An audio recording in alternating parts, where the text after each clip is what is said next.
ये मेरी पत्नी है प्रिय, ये भाई लीरॉय पॉल कोप हैं, लॉस एंजलिस कैलिफोर्निया से।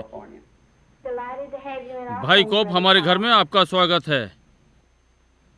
भाई ब्रैनम, आपकी लॉस एंजलिस की कैलवरी टेम्पल की 2 महान सभाओं में हमने देखा कि प्रभु यीशु मसीह ने आपके साथ विशेष ढंग से कार्य किया। शानदार वरदानों के साथ मनुष्य के हृदय के विचारों को परखना और उनकी बीमारियां और चंगाई और चमत्कार। हमने सोचा ये आश्चर्यजनक है। हम आपके वरदान के विषय में अधिक सुनना चाहते हैं भाई ब्रैनम। बहुत अच्छा भाई कॉप, हम आरंभ में चलें। मैं पूर्वी केंटकी के लट्ठे के छोटे से कमरे में जन्मा, जो कि बेर्क्सविले केंटकी के पास है। प्रातः मेरे जन्म पर मुझे अभिभावकों द्वारा बताया गया कि एक ज्योति कमरे में आई और मेरे ऊपर ठहर गई। मेरे लोग धर्मी लोग नहीं थे, वे किसी भी कलीसिया में नहीं जाते थे। इस कारण से उनके बीच में हलचल हो गई। ये मेरे सारे जीवन भर मेरे साथ रही। उन्होंने हाल ही में इसका चित्र लिया, जो कि आपने देखा है।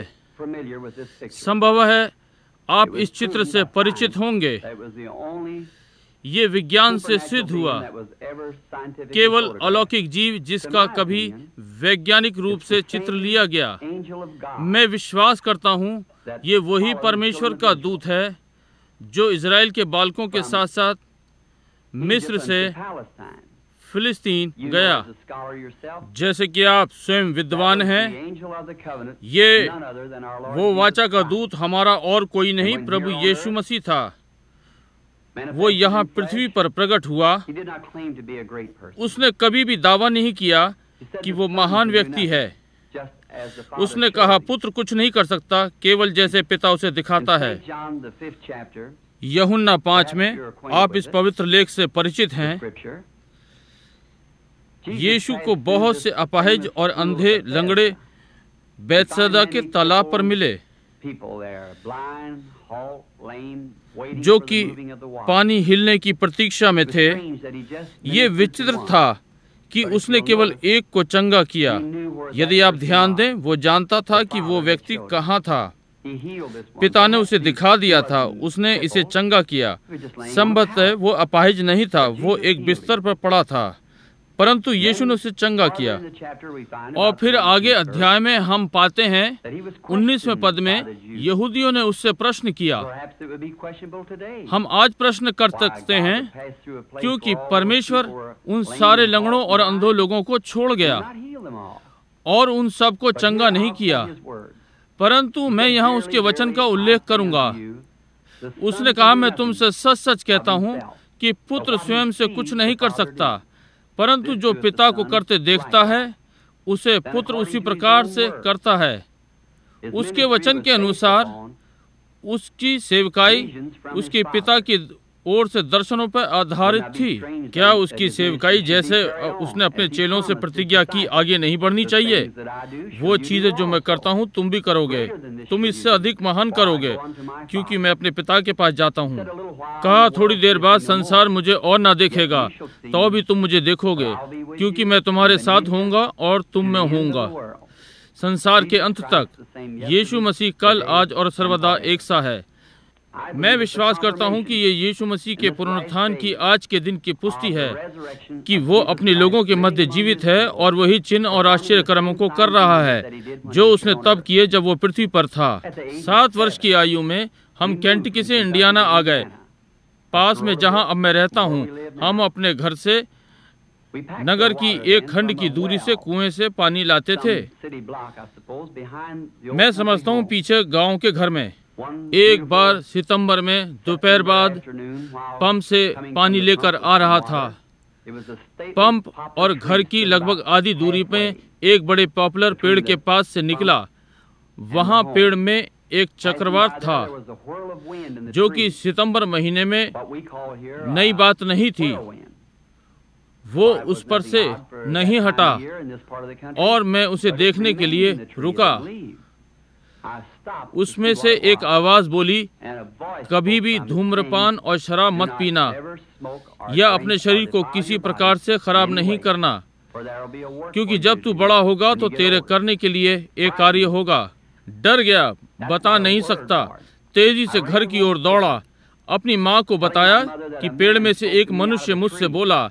उसने सोचा कि मैं अधीर था और मुझे पलंग पर लिटा दिया। और तब से दर्शन आते हैं। जब ये मुझ पर आता है तो ये दर्शन देता है।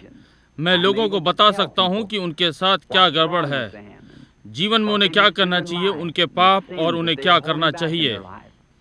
37 वर्ष की आयु में मैं एक रात्रि अपने कमरे में प्रार्थना कर रहा था और जब उठा तो फर्श पर मैंने एक उजियाला देखा। चारों ओर देखा कि कहाँ से आ रहा है। ये अग्नि स्तंभ मेरे ऊपर था। नीचे फर्श पर उजियाला आ रहा था। मैंने किसी को चलते हुए सुना। मैंने देखा एक मनुष्य लगभग 200 पाउंड का कमरे में इस उजियाले के द्वारा आया। उसके कंधे तक काले बाल थे, गेहूं रंग, और वो नंगे पैर था। वास्तव में मैं डर गया। उसने कहा, मत डर, और मैंने पहचान लिया कि ये वही आवाज थी जो मुझसे सदा से बोल रही थी, परंतु पहली बार मैंने उसे मनुष्य के रूप में देखा था। उसने कहा, मैं परमेश्वर की उपस्थिति से भेजा गया हूँ कि तुझे ये बताऊं कि तुझे बीमार लोगों के लिए प्रार्थना करनी है। तेरी सेवकाई में महान चिन्ह और आश्चर्य कर्म होंगे। तू राजाओं और आदि आदि के लिए प्रार्थना करेगा। मैंने कहा, मैं एक निर्धन मनुष्य हूँ, अनपढ़ हूँ, मैं इस कार्य को करने के योग्य नहीं हूँ। उसने कहा, जैसे मूसा को सेवकाई की पुष्टि के लिए 2 चिन्ह दिए गए थे, मुझे भी 2 चिन्ह दिए जाएंगे। एक आश्चर्य कर्म, बीमारों के लिए प्रार्थना करना, और दूसरा लोगों के गुप्त विचारों को जानना होगा। मैंने उसे बताया, मैं इसी विषय में प्रार्थना कर रहा था, परंतु लोगों ने कहा, यह शैतान की सेवा है। उसने पवित्र वचनों का उल्लेख किया जहां फिलिपुस ने नतेल को पाया और नतेल यीशु के पास आया, और यीशु ने उसको बताया कि वो पेड़ के नीचे था जब नतेल ने उसे पाया। कुएं पर स्त्री के विषय में यीशु ने उसका पाप प्रकट किया, बताया उसके 5 पति थे। वो नगर को भाग गई और वो बोली, ये मसीह है। बहुत से वचनों का उल्लेख किया। मैंने उससे कहा, मैं जाऊंगा। उसने मुझे आश्वासन दिया वो सदा मेरे साथ रहेगा। भाई कोप, आप संसार जानता है कि सेवकाई में महान चीजें घटित हो रही हैं। हम सोच रहे थे यदि मैं दर्शनों को लंबे समय तक स्मरण रख सकूंगा। कुछ समय पहले मुझे एक मिला। 4 वर्ष पहले एक छोटे लड़के का था जो कार से टकराकर सड़क की एक ओर मरा पड़ा था और मरा हुआ था, जीवित किया गया। मैंने इस भविष्यवाणी के विषय में संयुक्त राज्य और कनाडा में सबको बताया था और उन्होंने इसे अपनी बाइबलों में लिखा था कि यह घटित होगा। एक दिन जबकि हमारा अभियान स्कैंडिनेवियन देशों में था, हम कोपियो से फिनलैंड में आए नीचे की ओर। वहाँ लोगों का झुंड सड़क की एक ओर इकट्ठा था, वहाँ मंडरा रहे थे। हम देखने पहुंचे। वहाँ वो छोटा लड़का था, ठीक वैसे ही जैसे मुझे दिखाया गया था। मैंने भाई मूर से कहा, अपनी बाइबल में देखो और देखो कहीं ये वो दृश्य तो नहीं। उन्होंने कहा, हाँ। मैंने घुटने टेके और प्रभु यीशु से उसके वचन को पुष्टि करने को कहा जो मुझे दर्शाया गया था घटित होगा। हमारे प्रभु के द्वारा वो लड़का फिर से जीवन में वापस लाया गया। आज वो जीवित है। भाई कॉप, ये थोड़ी सी चीजें हैं जो हमारा प्रभु यीशु आज की सेवकाई में कर रहा है, जो उसने मुझे दी हैं। मेरे नम्र विचार में ये उसके वचन की पुष्टि के लिए हैं। जो उसने प्रतिज्ञा की है वो इस दिन में होगा। आज हम उन्हें होते हुए देखते हैं। भाई कोप, इजराइल में अभियान के लिए मैं अपने प्रभु की सेवा इजराइल में करने के लिए आनंदित होऊंगा। मैं विश्वास करता हूं कि मेरी सेवका यहूदियों पर प्रभाव डालेगी, क्योंकि जैसा वचन कहता है, यहूदी चिन्ह खोजते हैं, यूनानी बुद्धि। हम विश्वास करते हैं बहुत से यहूदी और दूसरे वहां पवित्र देश में प्रभु यीशु मसीह पर विश्वास करने के लिए आएंगे जब वे देखते हैं कि मसीही योएल नबी की भविष्यवाणी को पूरा कर रहे हैं। हाँ भाई कोप, मैं निश्चित हूँ कि आप पुराने नियम से योएल 2:28 का उल्लेख कर रहे हैं। कैसे उसने भविष्यवाणी की है, अंतिम दिनों में वो अपना आत्मा सब प्राणियों पर उंडेलेगा।